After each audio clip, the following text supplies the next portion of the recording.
A warehouse. Whenever Louie is given a placement at the Mercy Clinic for Assisted Dying, it always strikes him how much it looks like a warehouse.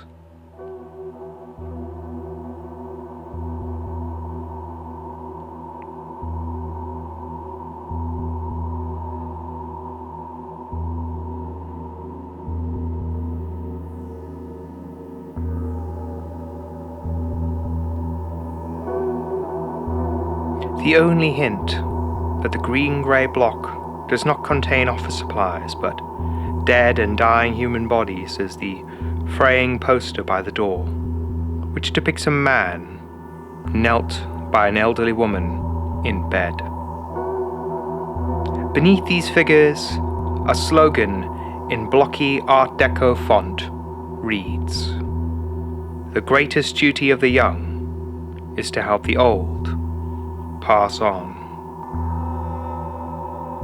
It is an old advertisement from when Mercy first cropped up, around about the time the government privatized the NHS euthanasia services and relaxed the regulations around palliative care, mental health, and assisted dying.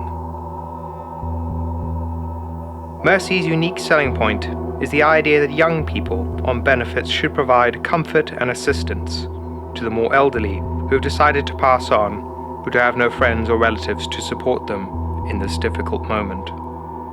This has the added bonus of allowing Mercy to cut nurses and rely on the CLA to provide them with a heavy rotation of temps and one-off placements.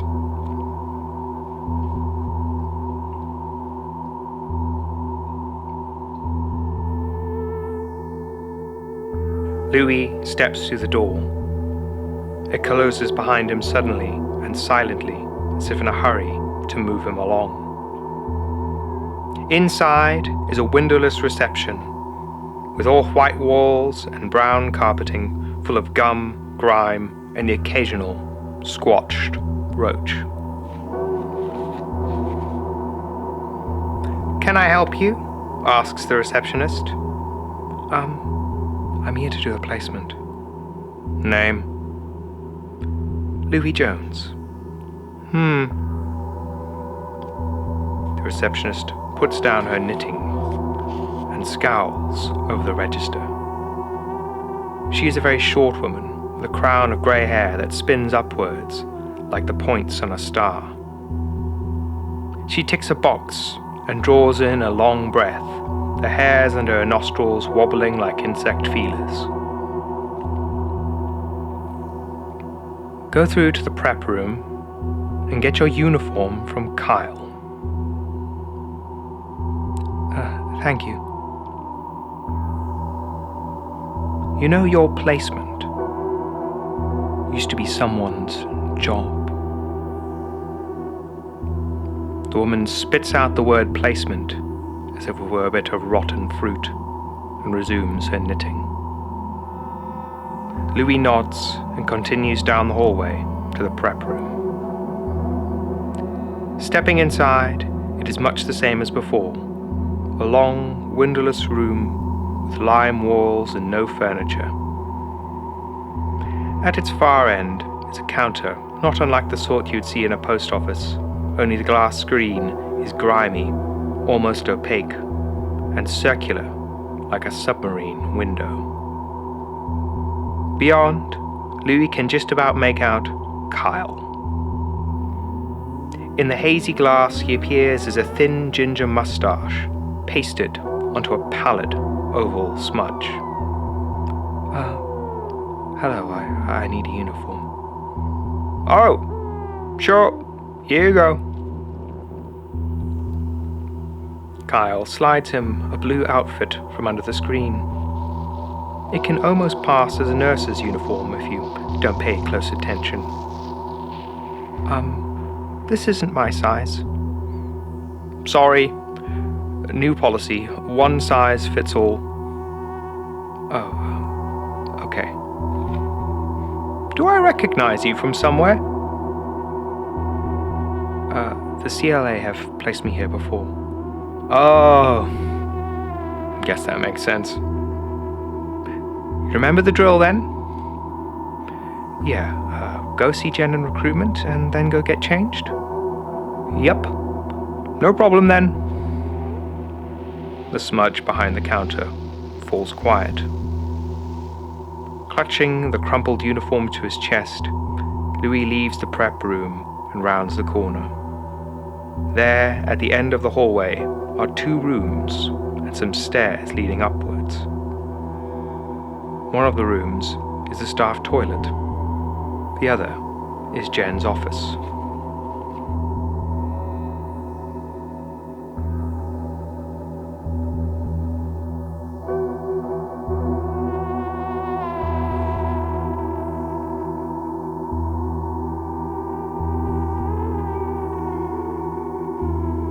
He knocks on the door.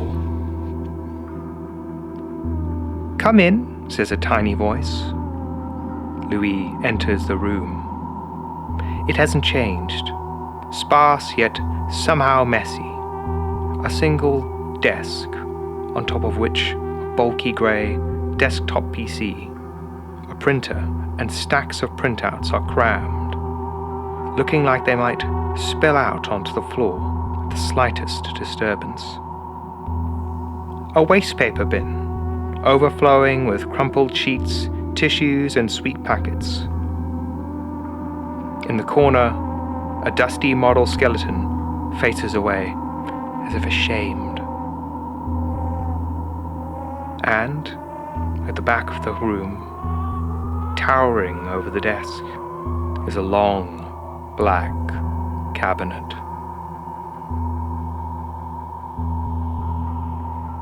"Oh, hello, Louie. Another placement with us?" He takes a moment to spot Jen amidst the detritus, idly jabbing an empty syringe into an injection trading model over and over again. Jen is very short and often sits so still that she blends into the scenery. Her hair runs all the way to her backside. Louie thinks she looks a bit like Cousin It, or something out of a Jim Henson production. Then he thinks he's cruel for thinking that. Then he thinks that kind of repression, that constant second-guessing and chastising of negative thoughts, is exactly why he has been a doormat his entire life. Then he thinks that sort of comment is exactly the sort of thing his father would say when he had a bit too much to drink. Then he thinks again about whether he should shoot himself, or his dad, or... "Hello? Earth to Louie?" "Oh, yes, sorry, Jen. Away with the fairies." "Well, don't spend too much time with them," she says, smiling dryly, standing up. "Anyway, let me get you what you need."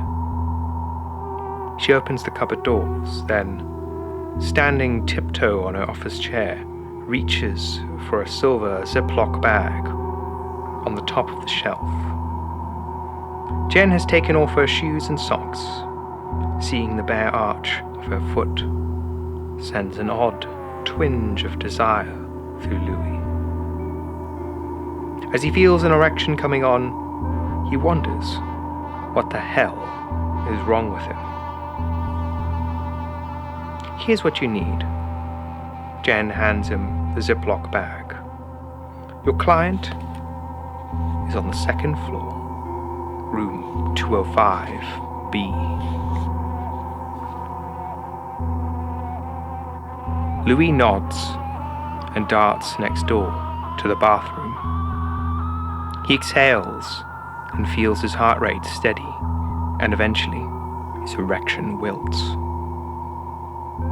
The staff bathroom of the Mercy Clinic is wastefully large. Inside, Louie always feels like a trick of perspective is being played on his eyes, as if he is peering into a funhouse reflection. He quickly unwraps and puts on his uniform. Reflexively, he checks himself in the mirror, only to remember that there isn't one. He washes his hands and face in the sink, and steps out into the hallway, the Ziploc tucked under his arm. Then he heads up the stairs to the second floor, holding onto the railing as he does, feeling flecks of paint peel off in his palms like dried glue.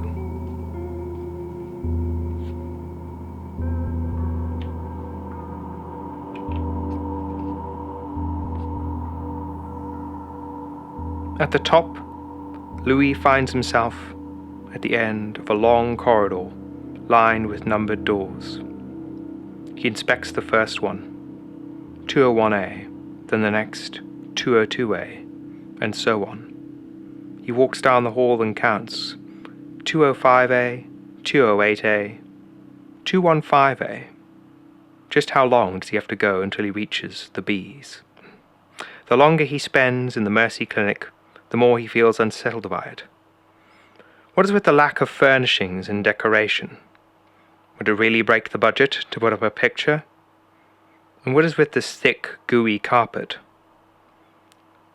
The most unnerving thing, however, is the absence of any human noise. Surely there should be speaking, whispering, crying, laughing. At the very least, breathing.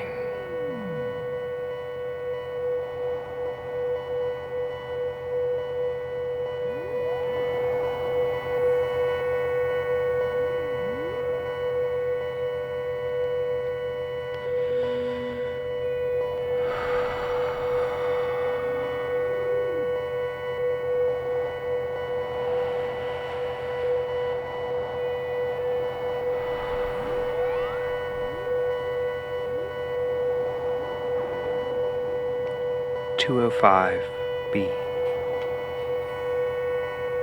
Louie stands for a moment, hand resting on the door handle, trying to compose himself to summon up a smile. Smile. Yes, he should at least do that. Then he steps through into a little room, a bleak little room, with a bare desk, a bed, and a large window that offers only a grey view of a concrete wall. Maybe if you stick your head out and crane it up or down, left or right, you might be able to see the sky, the ground, the road.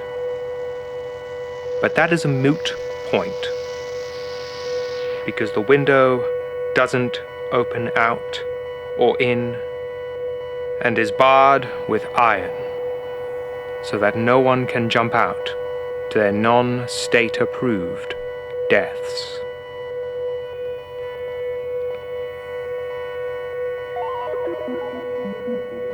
Grim evening out, isn't it?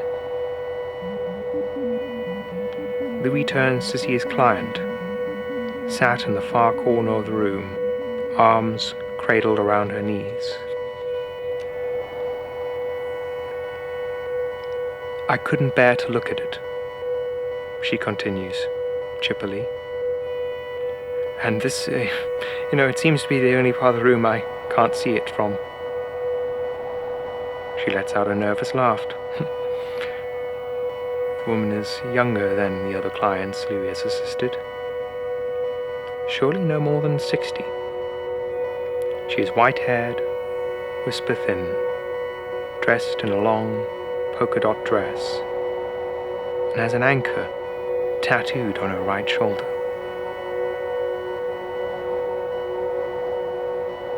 Well, shall we get started then? She says, standing up and sitting on the corner of the bed, facing away from the window. Louie sits next to her. Up close he can see that there are scars all along her wrists. He begins to wonder, why the polka dot dress? It looks new. Did she pick it out especially for this occasion? Why the anchor tattoo? Is it a drunken teenage dare turned heirloom? What is her background? what led her to this place. As he opens a Ziploc bag and pulls out the syringe, Louie simultaneously feels two irreconcilable desires. To at once know everything about this woman, and yet also to know nothing.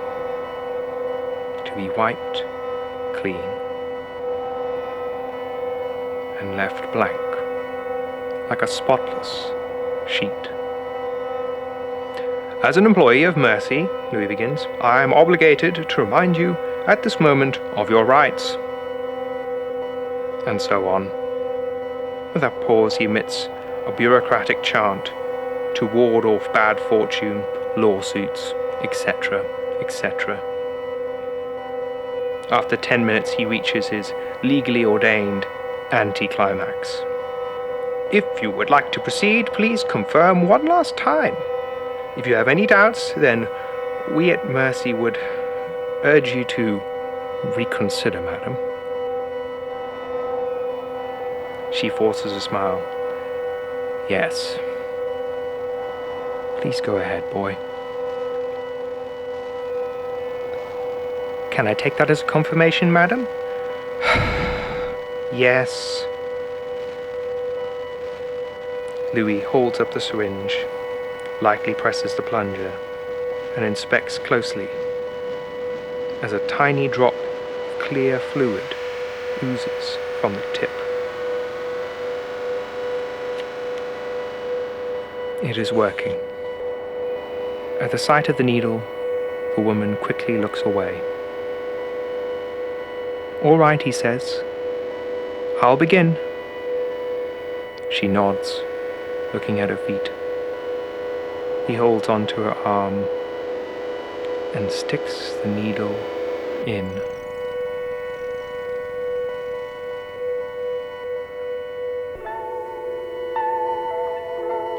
She flinches. He slowly pushes down on the plunger.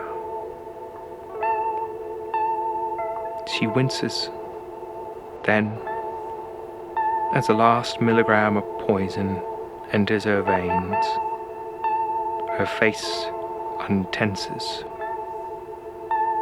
She looks up at Louis, her eyes clear blue,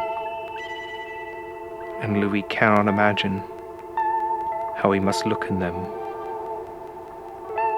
Is he a cold, unpleasant, comprehensive school cherub? A disinterested devil?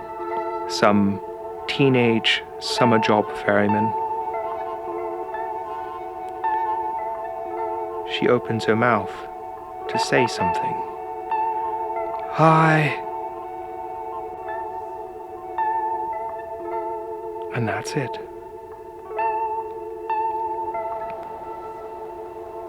Her blue eyes roll upward as if to follow her spirit's ascent.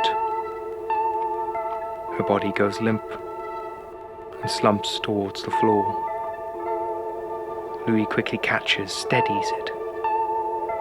He's surprised how heavy it is, given how slight she appeared. Or maybe this is normal. Maybe human bodies are heavier than he had thought. It's easy to forget, when you see them in motion, how much effort goes into making them move, how much strength is needed to carry them. A person might go their whole life only ever managing to carry one, their own. A person might go their whole life and not even manage that. Louis is still holding on to his client's arm. He's been holding on to her arm for a while now. Maybe 10 minutes. Maybe 15. Sitting next to her empty body as gravity tries to pull it downwards. The woman's arm is cold. His hand is cold. He wonders which had been cold first, which had frozen the other.